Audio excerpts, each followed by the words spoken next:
I'm refilming the intro of this video because I realized that the people who need to hear it most probably aren't going to watch it unless I challenge their personal beliefs when it comes to sparring. Now, if you're sparring hard exclusively, meaning you're only doing hard sparring, and you think that light or tech sparring is pointless, you're wrong. All right?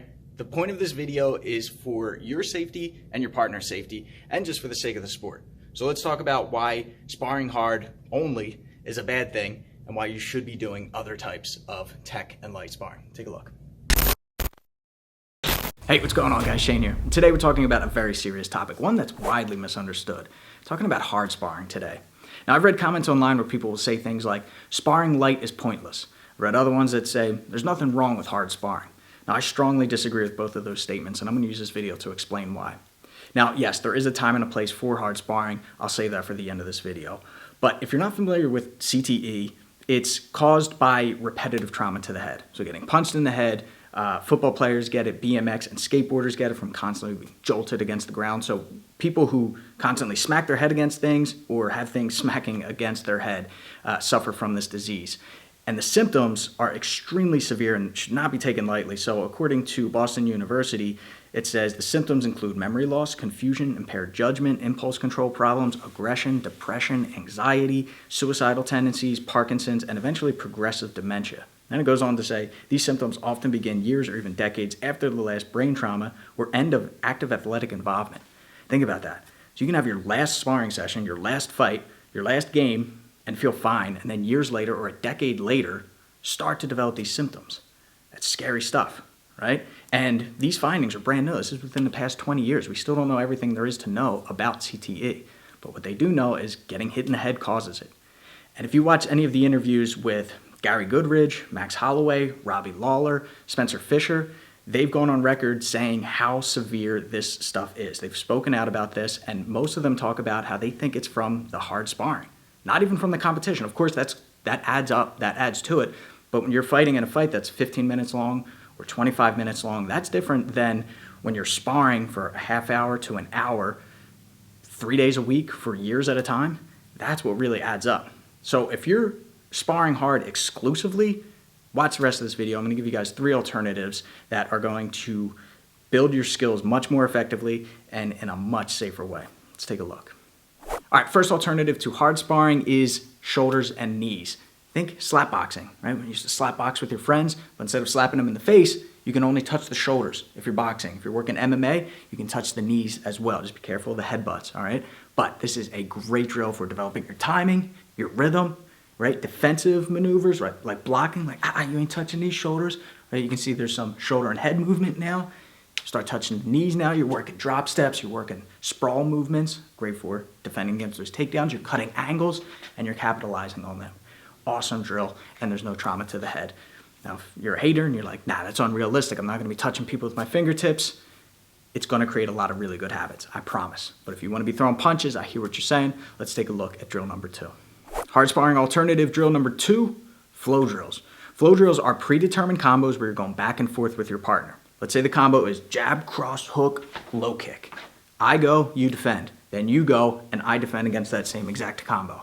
Great for developing offensive and defensive technique. Great for understanding range.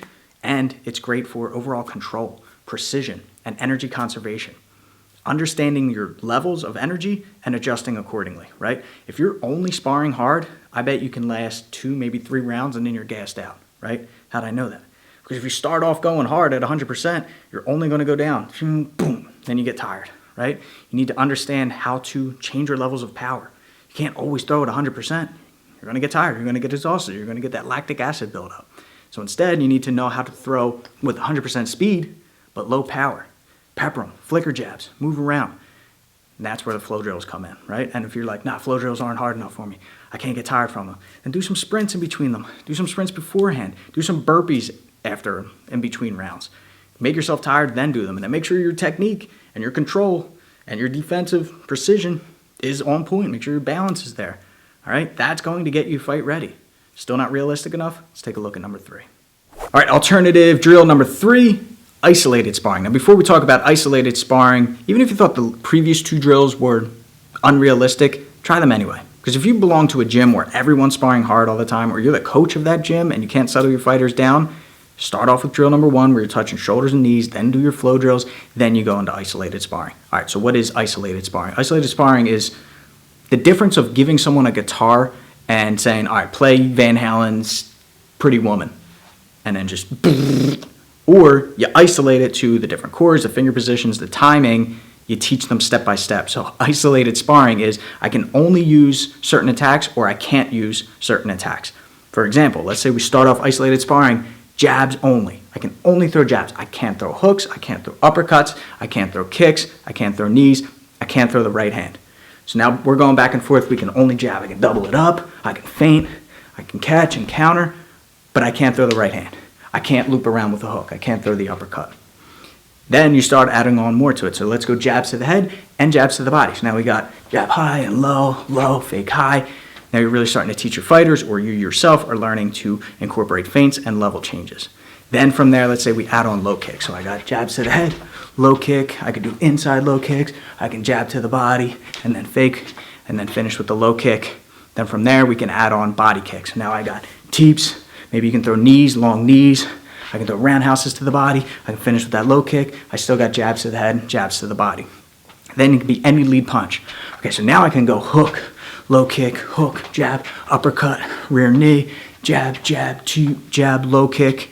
Then you add on the right hand. Now what you want to do now as the fighter, as the coach, is recognize at what point am I getting overwhelmed? Is it when that right hand gets added on? All right, well then you need to learn how to defend against that right hand. You need to get more comfortable with that. Because if you're just sparring hard, and you're going to have the vague question of, how do I stop getting overwhelmed? Well, what are you getting overwhelmed by? Now, if it's just pressure, then okay, this is where I want to talk about when you should be hard sparring. If you're going into competition, let's say you're getting ready for your first match, then yes, you should be hard sparring. But not often. I'm thinking like once or twice a month, right? And spread it out too. We're not going back to back. Because you don't want to, if you're getting headaches, if you're seeing stars and things like that, no good. You got to give yourself time to rest. You got to give your brain time to recover.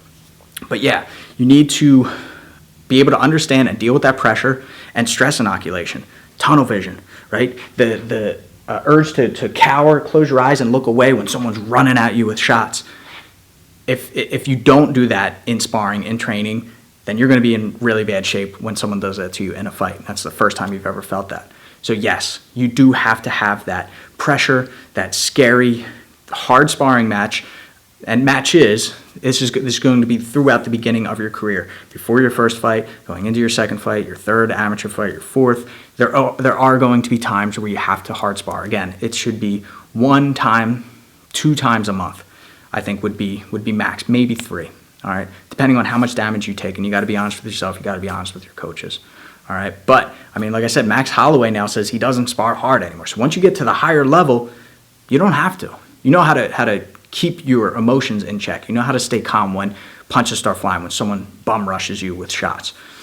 But you do have to get that experience in training, in the gym, especially in your early years. All right, so be smart, be safe, take care of your brain. All right, guys, there you have it. 3 safe and effective drills for developing your fight skills without beating up that vital organ up there. Now, know that these are the foundations that I laid for you here, but these 3 drills can be expanded upon. Think of creative ways that you can make these more specific for you. If your brain doesn't really work that way, then check out the courses on fighttips.com. Yo, speaking of fighttips.com, I'm super excited right now. In fact, I'd be jumping up and down right now screaming if there wasn't a yoga class going on next door. We've been upgrading fighttips.com since last October, and it's finally where I want it to be. So for the past month, fighttips.com has been shut down, and we've had it invite only for this beta that we've been running here. It's awesome. Awesome. I'm very excited to announce the Fight Tips Team Network. What is the Fight Tips Team Network? It's going to be the biggest community of martial artists, fighters, and coaches, and there are some really, really cool features on there. Find training partners in your area. I post articles on there. You can post your own articles on there. You can upload photos, GIFs. You can join groups. You can make friends. It's awesome. If you want to get access to the courses, that's $30 a month. You'll get unlimited access to the MMA IQ Roadmap, the Hybrid Striking course, the Footwork Shadowboxing program. We just launched heavy bag classes, and there's a 2-week free trial on that. So jump in, give it a try. If you don't absolutely love it, I wouldn't even mind if you watched all the videos and on the 13th day you canceled it. You won't be charged a thing at all. Of course, I know you won't do that, though, because you're a faithful Fight Tips supporter and you want to see the brand grow, or because you know that we're going to be uploading new courses, or because you know that it's just a really good deal. Now, if that's too expensive or you just don't need the courses, but you want to get access to the network, $1 a month. Yo, ma, let me get $1. Can't beat it. That's a pretty good deal. Check it out. Links in the description below. You'll be able to connect with me and all of the fighters from across the world. Like I said, some really, really cool features on there. But give it a try. Check it out. Links in the description below. Until next time, I'm Shane with Fight Tips for the underdog.